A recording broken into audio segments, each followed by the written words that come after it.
기도하겠습니다. 살아 역사하신 아버지 하나님, 감사합니다. 모든 것이 다 주님의 것인데 특별히 한 해 동안에 주님께서 우리 가운데 허락해 주신 것을 기억하며 이 시간도 구별하여서 추수 감사 주일로 드립니다. 하나님께서 영광 받아주시고 주님을 향한 찬양이 넘치는 오키나와 교회가 될 수 있도록 축복하여 주시옵소서. 아멘. 특주를 통한 하나님 영광 돌린 사랑하는 딸에게도 함께하여 주시고 제로를 통해서 더욱 하나님께 영광 돌릴 수 있도록 인도하여 주시옵소서. 아멘. 하나님, 이 말씀을 듣는 이 시간에 우리의 마음을 열어주시고 성령님께서 친히 임재하여 주셔서 그 말씀으로 우리가 이번 한 주간도 또 우리의 생애 가운데 승리할 수 있도록 도와주시옵소서. 아멘. 예수님의 이름으로 기도합니다. 아멘. 오늘은 시편 50편 23절 말씀을 가지고 감사로 제사를 드리는 자 제목으로 함께 말씀을 나누고자 합니다. 먼저 말씀을 나누기 전에 옆 사람과 인사하겠습니다. 세계적인 교회에 잘 오셨습니다. 세계적인 교회 잘 오셨습니다. 네, 당신도 세계적인 사람입니다.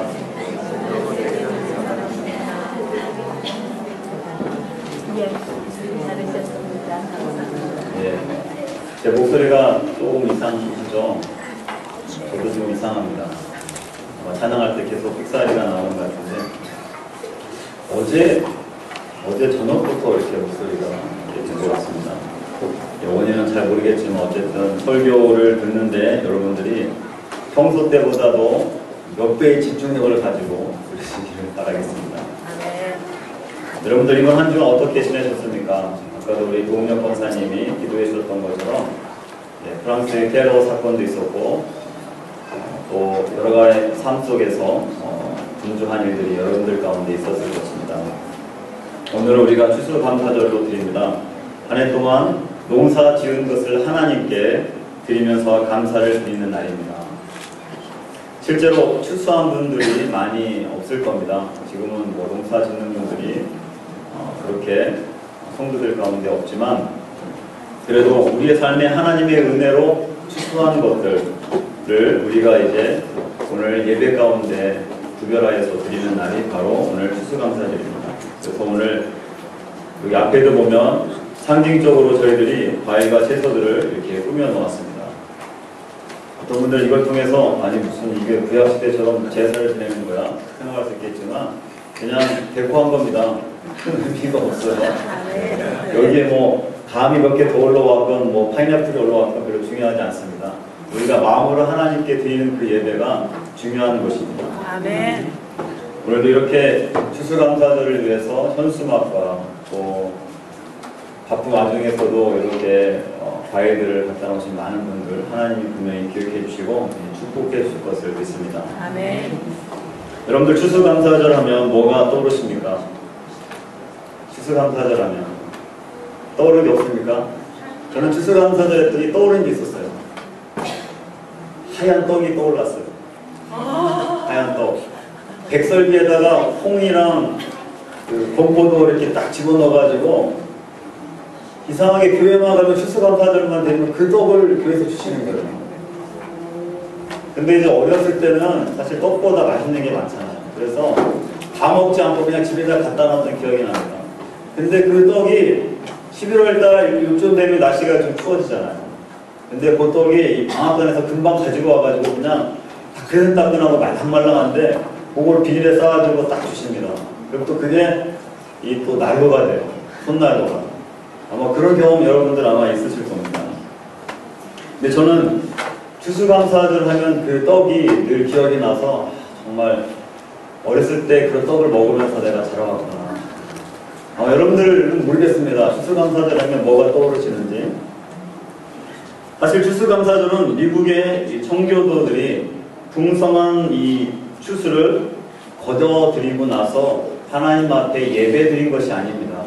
추수감사절은 여러분들 잘 알고 있는 것처럼 영국에서 미국으로 신앙의 자유를 찾아서 건너간 청교도들이 원주민들과 그곳에서 싸우면서 정착을 하고 그리고 정말로 풍성한 것이 아님에도 불구하고 하나님 앞에 감사를 드리며 예배 드렸던 것, 그게 바로 추수감사절의 시작입니다. 그들이 예배 드렸던 그 상황은 황무지 벌판이었고 풍요로운 수확이라든지 행복한 환경에서 하나님께 드린 것이 아닙니다. 정말 그 당시의 기록을 보면 옥수수, 감자 몇 개 사실 그거 놓고 하나님 앞에 추수감사 예배를 드린 거였습니다. 절망할 수 없는 상황에서 감사로 제사를 드린 것, 그게 바로 추수감사절의 정신이며 시작이죠. 힘든 역경 속에서 포기하지 않고 살아남아서 하나님께 드려진 예배, 그것이 바로 추수감사절의 시작입니다. 상황은 감사할 수 없는 상황인데 그런 속에서 감사로 제사를 드린 것, 그게 바로 추수감사절입니다. 하나님께서 왜 우리들 이곳 가운데 인도해 주셨는지, 이 힘든 곳에서 원주민과 싸워야 했는지, 그들이 원망과 불평의 제사가 아니고 그들이 드린 제사는 하나님 살아있음에 대해서 감사하는 그런 예배였습니다. 올 한 해도 불평과 원망과 또 어떤 때는 짜증의 그런 내용들이 많이 있겠지만, 그래도 오늘 이 시간을 통해서 여러분들에게 하나님을 영화롭게 하기 위해서 감사로 하나님 앞에 예배를 드리는 그런 저와 여러분들 되시기를 바라겠습니다. 아멘. 예. 오늘 시편 50편 말씀은 아삽의 시라고 되어 있습니다. 내용들을 제가 다 읽지 않았는데요. 이 아삽의 시는 제사에 대해서 이야기들이 나옵니다. 제사를 드리는 하나님의 사람들이 하나님을 잊어버리고 형식적인 제사만을 드리게 됩니다. 오늘 본문 말씀 바로 앞절인 시편 50편 22절 말씀을 같이 읽어보겠습니다. 시편 50편 22절 말씀입니다.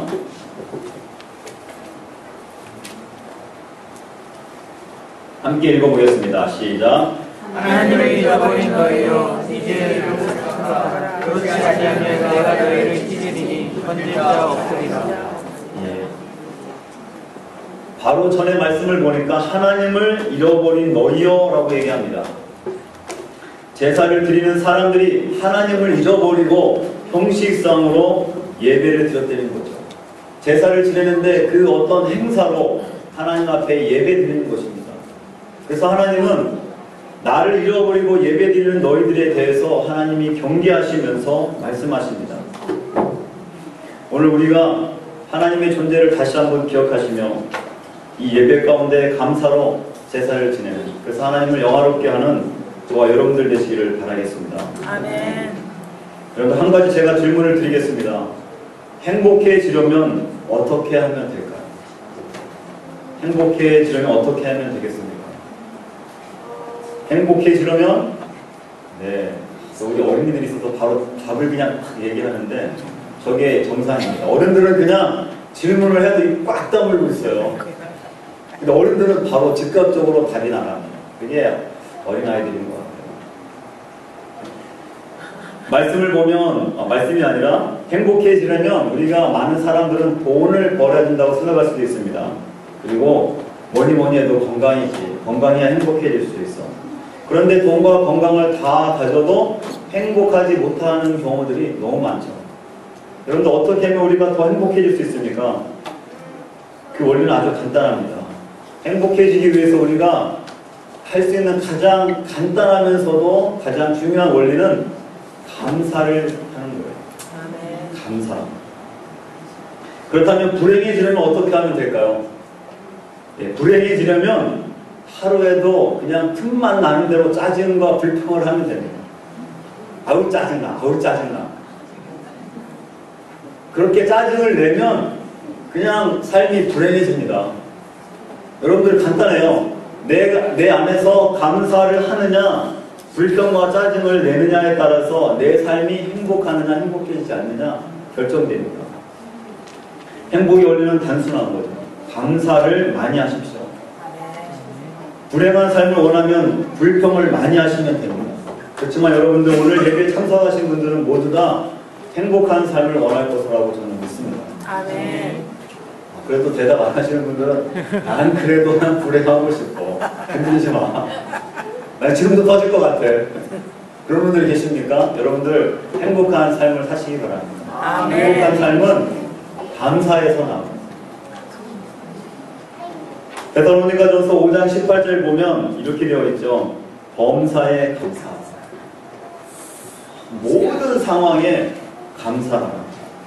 감사하는 것이 우리를 향하신 하나님의 뜻이다라고 이야기합니다.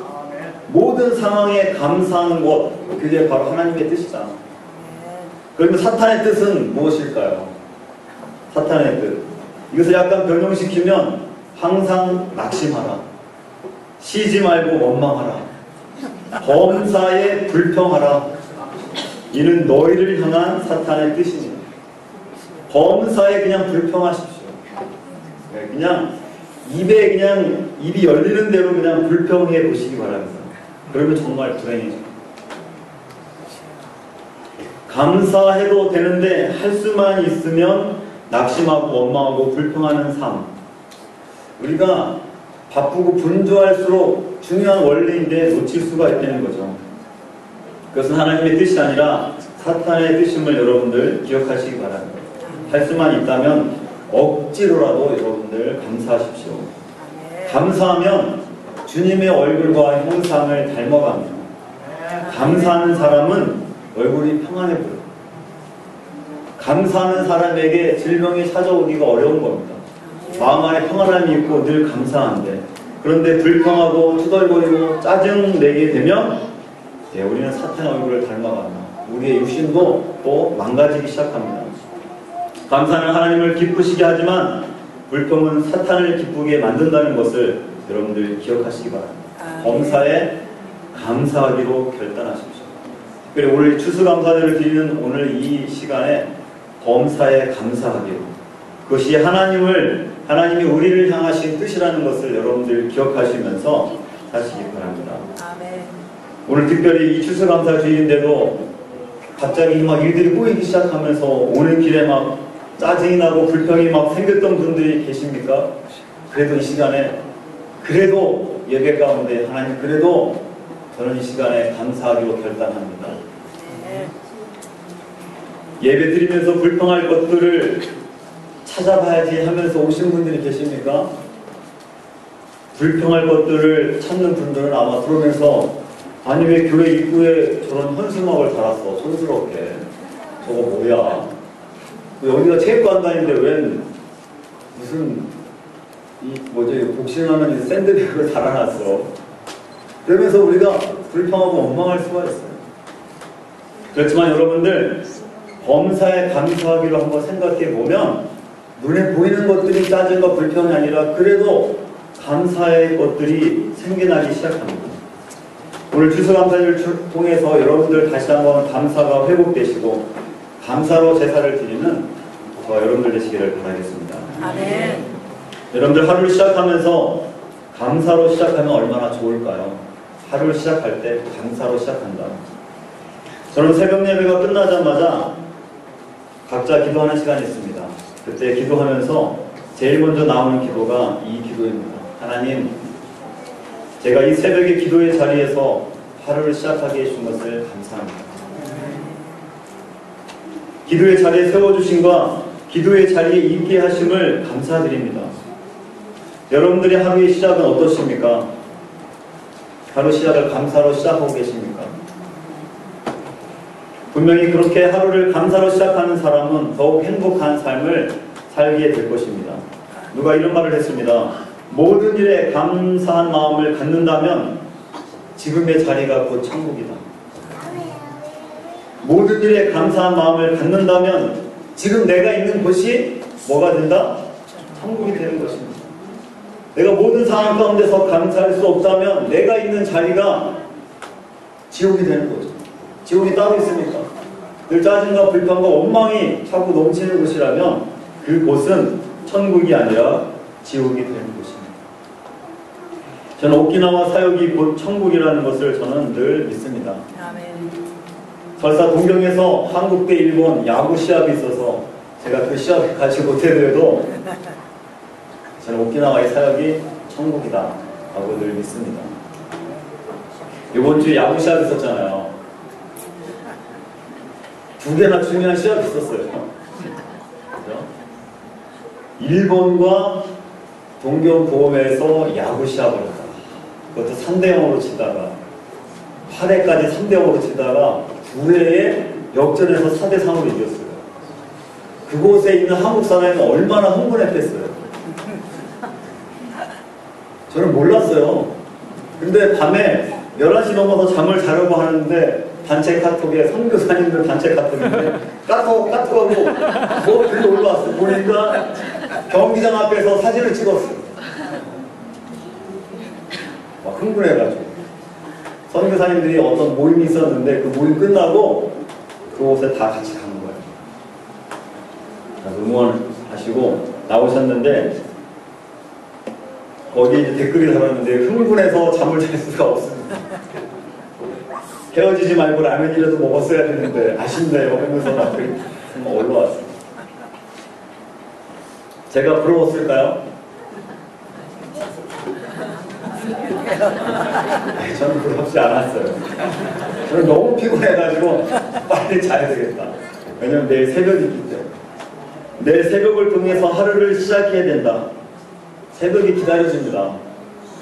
새벽을 통해서 나의 하루가 시작되어지고 그 새벽에 감사로 하나님께 예배드리고 싶은 내 영이 아직 살아있기 때문에 저는 부럽지 않았어요. 그래서 새벽에도 같이 나눴죠. 교회 제가 오키나와 교회 온 지 이제 7개월 됐는데 한 번만 더 잘 생각해요. 7개월 됐는데 성도 중에 한 분이 이런 말을 했어요. 큰 교회에서 사역하시다가 수요 예배나 새벽 예배 몇 명도 안 되는데 이 사람들 놓고 설교하고 하려면 신 빠질 텐데 괜찮으실까 모르겠어요. 그래서 걱정하시면서 제게 말씀하시는 것이 기억이 납니다. 그때 제가 이렇게 얘기했어요. 성도님들 위해서 제가 성경 공부하고 설교하는 게 아닙니다. 저를 위해서 성경 공부하고 저를 위해서 설교하고 저를 위해서 새벽 기도하는 것입니다. 몇 명의 사람들이 그 가운데 참여했는지에 따라서 제 마음이 변화되는 게 아니라 저를 위해서 설교하는데 숫자가 중요한 게 아니잖아요. 그런 마음을 저희 안에 하나님께서 주셔서 불평의 마음이 아니라 사람이 3명이건 4명이건 5명이건 10명이건 상관없이 저 안에 감사하는 마음이 생기더라고요. 하루의 시작도 여러분들 감사로 시작해 보시기 바랍니다. 행복한 하루가 시작될 것입니다. 오늘 참석한 모든 분들이 감사로 하루를 시작하시는 분들이 되시기를 바라겠습니다. 여러분들 한 주의 시작은 바로 주일입니다. 월요일이 아니라 주일입니다. 달력을 보면 모든 주일이 빨간 날이 앞에 있습니까? 뒤에 있습니까? 간혹 보면 뒤에 있는 날도 있어요. 달력. 그거는 좀 생각을 안 하시고 한 것 같아요. 근데 달력을 보면 빨간 날은 항상 앞에 있어요. 그렇지 않습니까? 그래서 많은 사람들이 주일이 한 주의 끝이라고 생각하지만 분명히 주일은 한 주의 시작입니다. 이 한 주의 시작을 여러분들 예배를 통해서 감사로 시작해 보시기 바랍니다. 지난 한 주를 정리하면서 하나님께 감사와 찬양 그리고 감사의 마음을 담아서 여러분들 예배하고 한번 표현해 보시기 바랍니다. 저도 거의 10년 전부터 매주 감사의 제목을 찾고 매주 감사 헌금을 드리기로 아내랑 결정을 했어요. 그래서 10몇 년 동안에 한 주도 빠짐이 없이 감사 헌금을 드리기 시작합니다. 사실 처음에는 2만 원부터 시작했어요. 그래서 저희들이 형편이 되는 대로 조금 부담스러울 정도로 해서 헌금을 드리기 시작했습니다. 매주 감사 제목을 적었어요. 근데 참 신기하죠? 매 주마다 감사의 내용들이 넘쳐납니다. 감사할 것들이 없을 것처럼 생각되시죠? 그런데 막상 한 주간을 생각해보면 이 한 주간도 이런 게 너무 감사했어 라고 헌금 봉투에다가 여기 우리 두진이 형제가 항목을 들어가면서 토요일날 와서 이렇게 추수 감사 헌금을 내고 갔어요. 뒤에다가 여러 가지 기도 제목을 제가 생각할 때 정말 이렇게 적어놓고 갔어요. 그래서 이렇게 감사 헌금 봉투에다가 내가 생각나는 대로 이렇게 막 적은 거예요. 한 주간 동안에 하나님 이런 게 감사합니다. 이런 것도 해주셔서 감사합니다. 근데 그게 1년 내내 감사의 제목들이 끊임없이 계속 나오고, 저는 여러분들이 누가 헌금 내는지도 잘 몰라요. 헌금 봉투 저한테 잘 안 주세요. 누가 헌금 얼마 내는지도 모릅니다. 왜냐면 헌금은 저한테 내는 게 아니에요. 제가 여러분들 뭐 세금 걷는 사람입니까? 철저하게 우리가 하나님 앞에 드리는 거예요. 나를 사랑하시는 그분 앞에 내가 할 수 있는 마음을 담아서 드리는 거죠. 아멘. 특별히 감사 이물도 마찬가지인 것 같아요. 내가 감사의 액수가 중요한 것이 아니라 하나님 앞에 내가 표현하는 게 중요하다는 거죠. 아멘. 저는 아이들이 생일 때에도 아이들에게 하나님께서 이 땅에 태어나게 하신 것을 감사하고, 그것이 중요하다는 거예요. 그리고 부모님들에게 감사해야 된다. 너 엄마 아빠 잘 만나서 네가 생일 축하하는 거다. 제가 오히려 협박을 합니다. 선물을 줘야 되는데 선물보다 우리 아이들 협박을 해요. 그래서 엄마 아빠에게 감사한 마음을 가지고, 그래서 그런 인생이 하나님께도 감사를 드릴 수가 있습니다. 날 이 땅에 태어나게 하신 것도 하나님 감사하고, 여러분들 현재 직장도 여러분들 감사하면서 다니고 계십니까? 여기 아멘 나왔습니다. 네, 현재 직장도 여러분들 감사하면서 다니시기 바랍니다. 들어가기 전에 면접 볼 때는 하나님 들어가기만 해주시면 제가 열심히 다니겠습니다. 제일 먼저 나와서 기도하겠습니다 했던 사람들이 1년만 딱 지나면 이제 회사 욕만 합니다. 시스템이 어떻고, 사장님 나빠요, 부장님 나빠요 하면서 투덜거리기 시작합니다. 처음에 그 감사한 마음들이 다 어디로 다 사라졌는지, 왜 나만 일 시키고 왜 이렇게 일 시키면서 월급은 작은 거야, 투덜거리기 시작합니다. 근데 여러분들 일할 수 있다고 하는 것 자체만으로도 우리는 감사해야 됩니다. 아멘. 일할 수 있는 곳을 허락해 주신 것을 감사하셔야 됩니다. 아멘. 처음에는 하나님의 뜻이라고 그랬잖아요. 그 직장에 들어가는 게 하나님의 뜻이라고 감사하고 좋아했는데, 왜 지금은 원망을 하면서 투덜거리면서 불평하면서 하루하루를 직장을 다니십니까? 월급 날짜만 기다리시면서 월급은 왜 이렇게 늦게 나오는 거야? 왜 보너스를 안 주는 거야? 하면서 투덜거리면서 다니십니까? 여러분들 감사하면서 다니시기 바랍니다. 아멘. 감사로 매일 하나님 앞에 이 직장 생활을 하시는 분들은 분명히 승진하며 월급이 올라갈 것입니다. 아멘. 예, 들을 게 있는 줄은 자는 들을지어다. 아멘. 유대인들의 그 탈무드에 보면 이런 말이 나와 있습니다. 세상에서 가장 지혜로운 사람은 배우는 사람이고, 세상에서 가장 행복한 사람은 감사하며 사는 사람이다. 여러분들 직장 속에서도 가장 행복한 사람이 되시기를 바랍니다. 아멘. 예, 억지로 다니시지 말고 그래도 감사하다 이렇게 한번 고백해 보세요. 그러면 정말 감사의 제목들이 나오기 시작합니다. 아멘. 가족들을 먹여 살리기 위해서 억지로 직장만 다닌다고 생각하지 마시고 그래도 감사하면서 다니시기 바랍니다. 아멘. 그러면 나를 통해서 우리 직장에 있는 다니는 사람들도 행복해질 것입니다. 어떤 분들은 저에게 이런 말을 얘기하는 사람들이 있어요. 일상이 너무 단조로워서 재미가 없다. 그래서 불평하시는 분들 보게 됩니다. 여러분들 큰 문제들이 일어나서 하루 막 정신이 없었던 때를 한번 기억해 보시기 바랍니다. 일상의 반복이 일상의 단조로움이 오히려 감사한 거예요. 평범한 일상을 여러분들 감사하시기 바랍니다. 아멘. 분주의 바자입니다. 스케줄에 꽉 차봤자입니다. 스트레스만 받고 머리만 빠집니다. 여러분들 오키나와의 이 삶을 돌아보면서 단조로울지라도 여러분들 감사하십시오. 이 속에서 주신 하나님의 뜻을 발견하면서 사시는 성도들 되시기를 바라겠습니다. 아멘. 평범하지 않으면 그것은 큰 문제들로 가득 차겠죠. 단조로운 시간이 많다면 하나님께서 하나님과 나와 교제할 시간이 많음을 기억하시면서 그 시간